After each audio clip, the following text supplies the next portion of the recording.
મિત્રો, આપણે આગળના એપિસોડ 1 અને એપિસોડ 2માં અંક જ્યોતિષ વિશે થોડું આપણે પ્રાઇમરી તમને મેં જ્ઞાન આપ્યું હતું.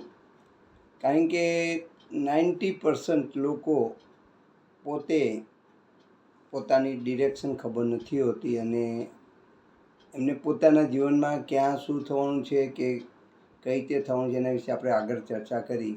કઈ રીતે એમની માહિતી મેળવવી જોઈએ, અંક જ્યોતિષ કઈ રીતે એમને ડિરેક્શન આપે છે એના વિશે આપણે આગળ ચર્ચા કરી. આગળ આપણે હવે જોઈશું કે અનેક સમસ્યાઓ જીવનમાં આવતી હોય છે.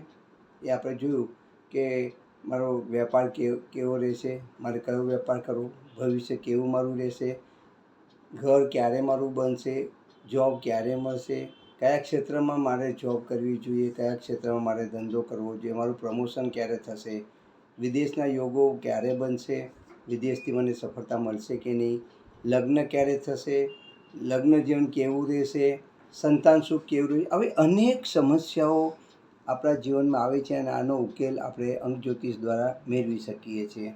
આવા અનેક પ્રશ્નની છણાવટો આપણે આપણા જન્મ તારીખમાં દ્વારા ચર્ચા કરીશું આગળ એપિસોડમાં.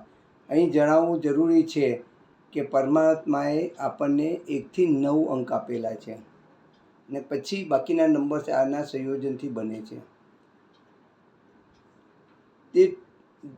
તેમનું ટોટલ કરતાં આખરે આવનાર એકી સંખ્યા હોય ને એનું આપણે 1 થી 9 અંકમાં જ આ બધું આવી જતું હોય છે.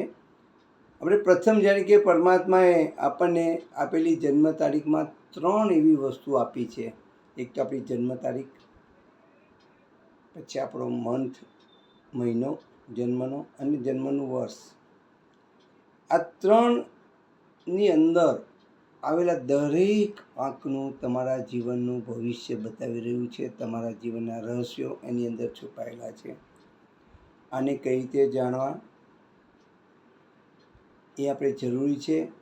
આપણે સૌથી પહેલાં તો જાણવું જરૂરી છે કે આપણી જન્મ તારીખનું જે ટોટલ છે એને સાઇટિંગ ગેન મૂળ અંક કહેવામાં આવે છે. મૂળ અંક એટલે ઝાડનું મૂળ હોય, એ મૂળ જેટલું મજબૂત એટલો ઝાડનો વિકાસ બહુ સારો થતો હોય છે. તમારો મૂળ અંક કેવો છે એના પર તમારા ભવિષ્યનું ટકેલું છે.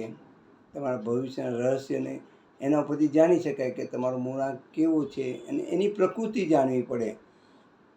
આપણે આગળ આની અંદર જોવું પડશે કે આ જાણવા માટે આપણે 1 થી 9 અંક છે જે દરેક ગ્રહોને આધીન અંક છે, બરાબર છે. એ આપણે જોવા પડશે કયાનો અંક કયો ગ્રહ છે અને આની પ્રકૃતિ આપણે સમજવી પડશે કે આ કઈ પ્રકૃતિનો છે.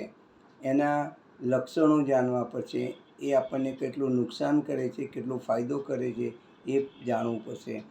હવે આપણે આગલા એપિસોડમાં આ અંકો વિશે થોડી માહિતી લઈશું અને ત્યારબાદ આપણે મૂળાંક કઈ રીતે કાઢવો અને મૂળાંક કાઢ્યા પછી એ આપણને કઈ રીતે જોવો એના વિશે આગળ ચર્ચા કરીશું. મિત્રો, મારો એપિસોડ તમને સારો લાગે તો સબસ્ક્રાઈબ કરજો અને લાઈક કરજો, પ્રમોટેડ મને કરજો. મારું નામ ગુરુજી છે, ફ્યુચર ફોરકાસ્ટ મારી બ્રાન્ડ છે.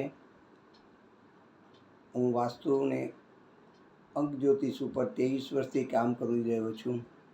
મિત્રો, આપને પણ હું આ શીખવાડવા માગી રહ્યો છું અને તમે જાણો. તમે જાણ્યા પછી તમારા પોતાના જીવન વિશે પણ તમે કંઈક ડિસિઝન લેવું છે તમે પોતે જાતે લઈ શકશો. બરાબર મિત્રો? ચલો, આપના સહકારની અપેક્ષા સાથે હું મારો પ્રોગ્રામ અહીંયા બંધ કરું છું. હવે આવતા એપિસોડ 4માં આપણે આગળ એનો અંક વિશે ચર્ચા કરીશું, મૂળાંક વિશે ચર્ચા કરીશું. બરાબર છે? આપની રજા લઈ રહ્યો છું અને અહીંયા આવતા એપિસોડમાં આપણે ફરી પાછા મળીશું. જય ભારત, જય હિન્દ.